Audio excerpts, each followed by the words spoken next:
অর্পিতাদির সাথে দেখা করার জন্যই হোটেল পার্ক পয়েন্টে ঢুকেছিলাম। রিসেপশনে থাকা চকচকে সোফার উপরে জুতো পরেই উঠেছিল ইন্দ্রদার 6 বছরের ছেলে। ইন্দ্রদা ছেলেকে শাসন করার জন্য একটু চিৎকার করেই বলল, তুমি যেহেতু জুতো পরে সোফার উপরে উঠেছ, তাই সোফাতে লেগে থাকা তোমার জুতোর ধুলো ময়লা তোমাকেই পরিষ্কার করতে হবে। সোফায় লেগে থাকা ধুলো ছেলেকে দিয়ে যখন পরিষ্কার করাচ্ছিল, পাশ থেকে তখন ওই হোটেলের আর এক কর্মচারী বলে উঠলেন, থাক না, ও বাচ্চা ছেলে, ভুল করে ফেলেছে, ওকে বকাবকি করবেন না, আমি পরিষ্কার করে দিচ্ছি। ইন্দ্রদা বলল, এই শাসনটা যদি আজ না করি ও বুঝে যাবে এরকমটা করাই যায়। আজ এখানে করেছে, কাল অন্য জায়গায় করবে। এখনও নরম মাটি আছে, তাই ওকে যেমন খুশি করে করা যাবে। সোফাটা ও নোংরা করেছে, তাই ওকেই মুছতে হবে। ওকে মুছতে না দেওয়াটা মানে আরও প্রশ্রয় দেওয়া। আবদার মানতে হয় জানি, অন্যায় আবদার মেনে নেওয়াটা ঠিক নয়। দেখলাম ছেলের হাতে একটা রুমাল দিয়ে সোফাটা শেষমেশ পরিষ্কার করিয়ে তবে ছাড়লো। ইন্দ্রনাথের সাথে আমিও একমত। বাবা হিসেবে ছেলেকে সঠিক শিক্ষাটাই দিল।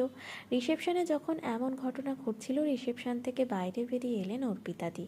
অর্পিতাদি রিসেপশনেই থাকেন। পুরো ঘটনাটা দেখার পর অর্পিতাদি যে কয়েকটি কথা বললেন, সে কথাগুলো মনের মধ্যে গেঁথে গেল।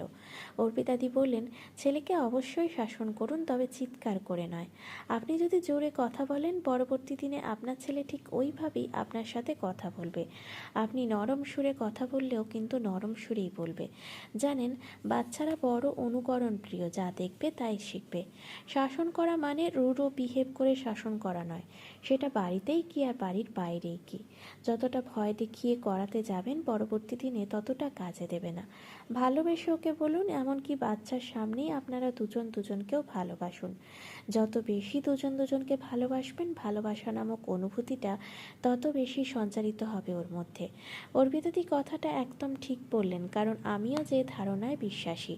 বেশিরভাগ বাড়িতেই দেখি স্বামী স্ত্রী ঝগড়া করে সন্তানের সামনেই, আর নিজেদের মধ্যে ভালোবাসাটা দেখায় লুকিয়ে।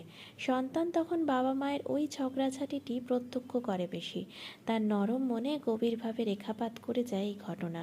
কিন্তু বাবা মাকে কতটা ভালোবাসে আর বাবা মাকে কতটা ভালোবাসে, সেটা তার দৃষ্টি অগোচরেই থেকে যায়।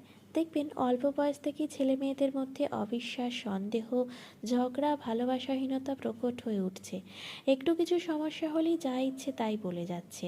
যে কথাটা বললে অপরদিকের মানুষটা সবচেয়ে বেশি আহত হবে, সেই কথাটাই বলছে।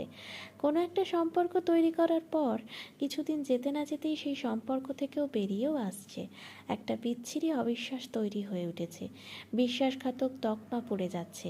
আবার দেখবেন অনেক বাচ্চাই আছে, স্কুলে গিয়ে ভীষণ চুপচাপ, আবার কারোর সাথে মিশতে চায় না, কেউ কথায় কথায় ঝগড়া করছে। কিন্তু কেন কেন বাচ্চারা এমন মানসিকতার শিকার? আসলে বাড়ি এমন একটা পাঠশালা, যেখানে আপনার সন্তানের জীবনের প্রথম পাঠটা শুরু হয়। বাবা মা হচ্ছে সেই পাঠশালার দুটো বড় বই। সন্তানের জীবন পাঠে বড় ভূমিকা নেয় বাবা মা।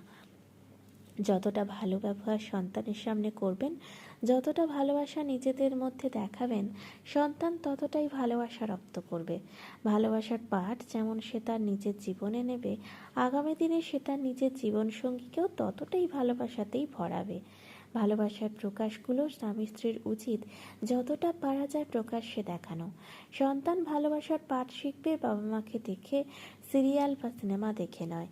সন্তানের সামনেই নিজেদের ভালোবাসাটা দেখানো উচিত। তাই ঝগড়া করুন, ঝামেলা করুন, যাই করুন সেটা লুকিয়ে করুন। ভালোবাসাটা দেখাবেন প্রকাশ্যে, সন্তানের সামনেই। কলমে সরজিৎ ঘোষ, কণ্ঠে দেবশ্রী রায়।